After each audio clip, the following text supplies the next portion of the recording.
Hey guys, today we're driving the 2025 Honda Odyssey. This is an elite trim, which means it costs around $52,000. Now that I'm a family man, I've got to say, this minivan's looking pretty good. It kind of makes me feel like all SUVs are just slightly less practical minivans that are lifted up and that look a little bit cooler. But if you really want a good family vehicle, this is probably the way to go.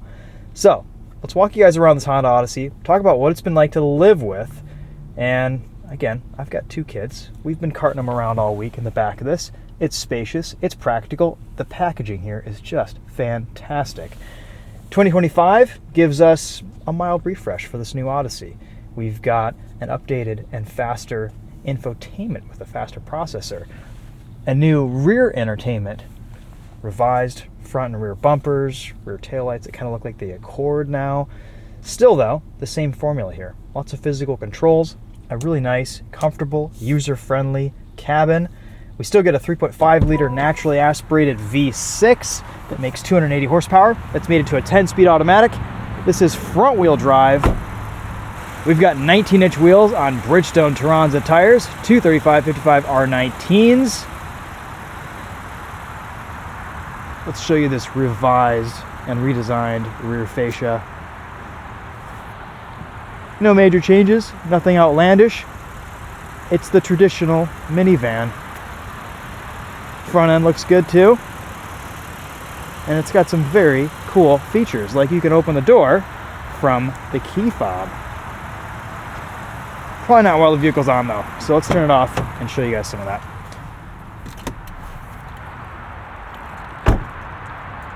I've been using this all week, getting my two offspring in and out of the Honda Odyssey. Super useful. You could slide these seats for better access into that third row. This is especially useful if you have car seats installed in the second row, so you can actually use the third row and have grandparents sit back there or what have you.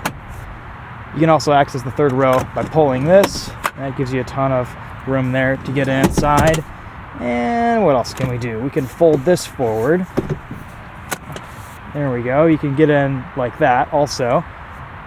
There are many configurations, many things you can do here. I like the fact that you can just slide this in a little bit more just for added safety, or if you just want to cozy up to someone in the back, you can. Very useful, very nice. Tons of room in the back for child seats, for rear-facing seats. There is a center seat / armrest that goes right here, but that's been taken out just for, to kind of showcase the functionality of these captain's chairs. We've got two USB-C ports back there, some storage right here, an HDMI port for your rear entertainment. We have buttons that will open and close these doors. Super useful. A window shade back here. Look at that. That's really nice.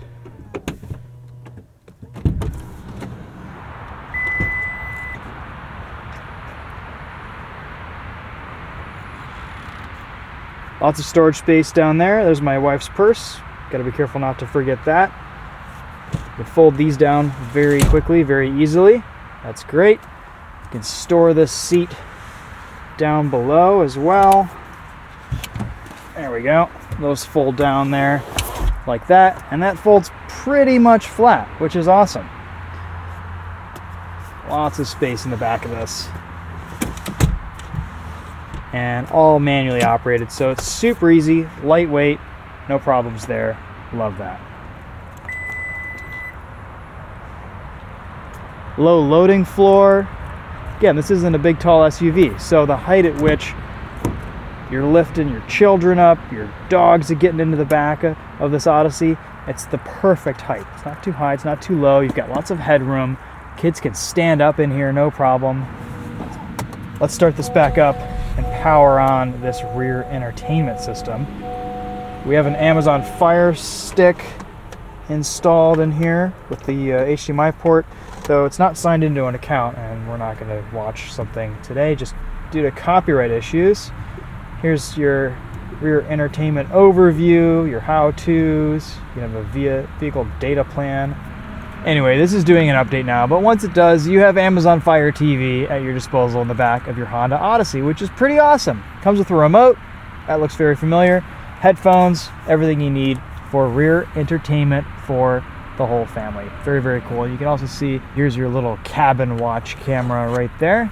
You can see me waving up front, spy on everyone in the back seat. Very useful. There's your third row. Lots of room there, easy to access. You can also access this centrally here too. There's just so much space in this van to crawl around in here. In the second row and the third row, it all is just super useful, super practical, and really, really just nice and spacious. You've got headphone outlets here, volume control. I mean, this is kind of like a first-class airplane seat. For 50 grand, this is honestly more luxury than you get in a lot of full-blown luxury cars, just due to the amount of space in here. Alright, well, while that's still updating, we probably won't get a chance to check it out in this video, but I think that's okay. We can automatically close our doors. Look at that, at the same time. Very nice. I like how it slows down towards the very end of its travel. There's your 3.5 liter V6, rated for about 19 miles to the gallon in the city, 28 on the highway. So still reasonably fuel efficient. And let's look at this interior, because this is kind of the highlight here, especially in this Elite trim. We get some seat piping right here, really nice leather, really nice stitching, heated and ventilated seats. Though strangely, no 360 camera. What's going on, Honda? This $52,000 minivan. Why don't we get a 360 camera so we can see everyone around us? Inside we get a 360 camera. What about outside? Wireless CarPlay has worked really well this week. No issues there. And this infotainment seems to be a little bit quicker, a little bit more responsive. We have physical buttons and controls for everything climate control related. Love to see that. Auto stop start turn off button right there. Easy access. There's a snow mode, an eco mode, a sport mode for your transmission, for your gear shifting. A little bit of more storage right there. Like to see that. Here's your wireless charger. More storage there. You get your parking brake and your brake hold over here to the left. Buttons to open your doors, tailgate, traction control off, and parking sensors. Nice big sunroof. Place to put your sunglasses, as well as another mirror right there. Huge visors that do not slide, but they're so big, I don't know if you really need them to.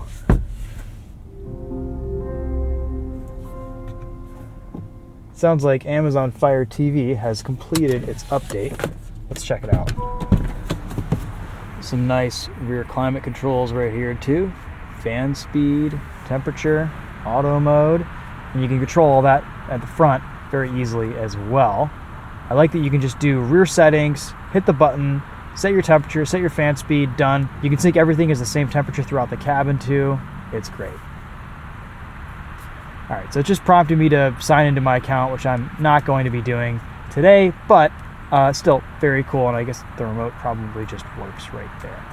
We'll close that off for now. Let's quickly walk you guys around this one more time, and then we'll take this for a drive.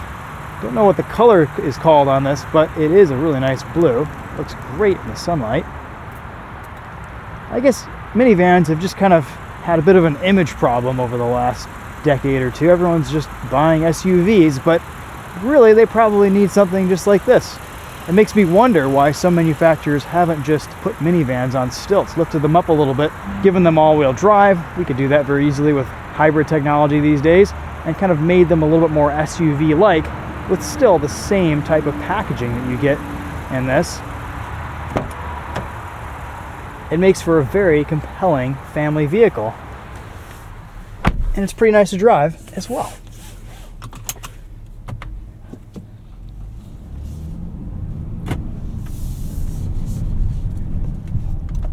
Nice long wheelbase in this Odyssey makes for a really nice controlled ride.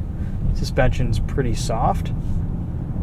Not a ton of grip from these Bridgestone Turanza tires, but for what this is, it's all kind of appropriately tuned and calibrated.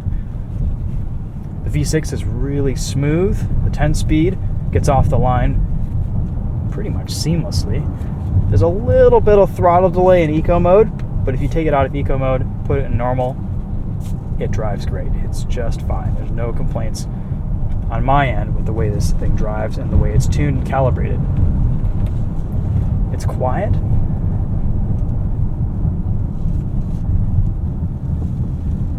And there's just kind of the perfect balance of old school functionality with all the physical controls and modern tech that just works.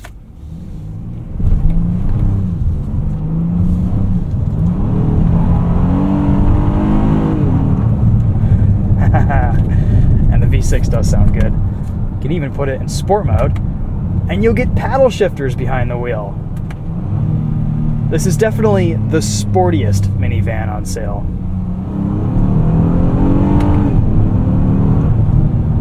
I like it. The Toyota Sienna might be more fuel efficient, but this has a V6. Listen to that.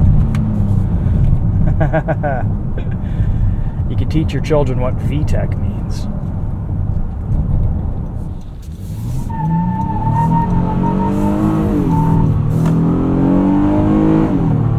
And because it's front-wheel drive, it does completely annihilate the tires on a spirited start.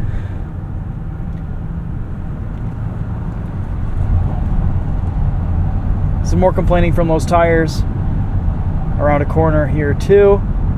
Again, handling is fine.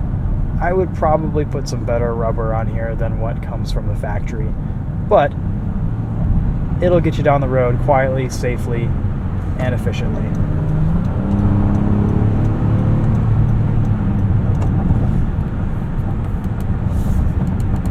We have our cruise control buttons over here to the right. Lane centering, lane keep assist. Seems to keep us pretty well centered between the lines. Honda's adaptive cruise control is still on the more conservative side. It doesn't follow as closely as I would like, and it seems to brake a little bit more than it should in heavy traffic scenarios, but it works. And in a minivan, if you're safely driving your family around, it's probably okay to be on the more conservative side with the safety systems. Wind noise is very minimal at speed. I have a nice driving position. These seats are so comfortable, especially with the armrests. My first experience with a Honda Odyssey was one from the early 2000s. I believe it was a 2003. And we drove it all the way to Seattle and back. And it had 300,000 miles on it. It was a champ. And that's the thing about this V6, is it is a proven powertrain with great reliability ratings. It's not complex. There's no hybrid system. It's just a naturally aspirated 3.5 liter that gets the job done. Ride quality is excellent. Super soft over bumps, even on these 19-inch wheels.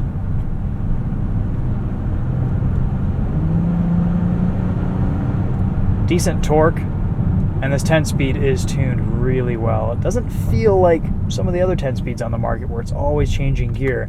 It acts more like an 8-speed, if I'm being honest. Storage bins, power outlets, USB ports, just about everywhere in this. The sound system is quite good. Unbranded, but sounds really nice.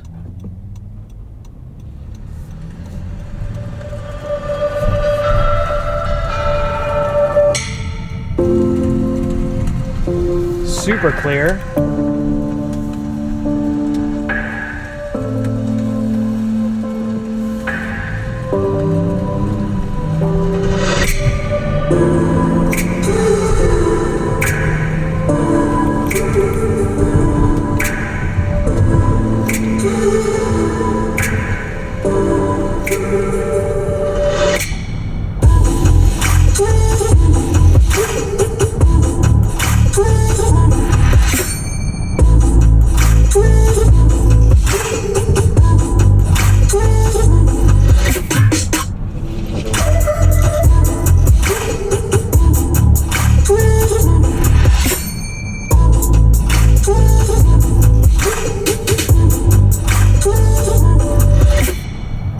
Blind spot monitoring right there in the corner. Yeah, overall, I really enjoyed living with this week. And, maybe that's just because I'm a family man now. I'm dadding super hard in this Honda Odyssey, but also maybe it's just because it's a great vehicle. I will admit, this seems like a more complete, cohesive package from a tech standpoint than the previous version, or the last Honda Odyssey that I drove a couple years ago. So anyway, what else can I say? I think that's going to wrap up my thoughts on the 2025 Honda Odyssey. Great formula, further refined for the 2025 model year. After living with this all week, it's kind of hard to get into an SUV after this. It's just so nice to spend time in and so usable and practical. It just kind of makes your life a little bit easier. We went to the cider mill earlier this weekend, had a great time, carting kids in and out. It would make for a great road trip vehicle. There's room for your family, your stuff, and it doesn't have a huge footprint on the road either. This is a very maneuverable vehicle. It'll fit in your garage. It's a kind of a good size. It's still fuel efficient. It's kind of really made me warm up to minivan life. In a few weeks, we're also going to be testing out the new Toyota Sienna. So we'll make some comparisons there. It's always a pleasure to get back behind the wheel of a Honda Odyssey. Definitely one of my favorite minivans and one of the nicest products that Honda makes, I think. They've just kept it going all these years. They've stuck to their formula and just made continuous improvements along with time. And this 2025 model year sees some minor changes, but still I think it's a nice refresh and definitely feels a bit more modern and up to date with some of the tech here, especially with that rear entertainment system and the faster processor here in the infotainment. So anyway, that's going to be it for my thoughts on this video. Thank you so much for watching. We'll see you guys in the next one. Take care.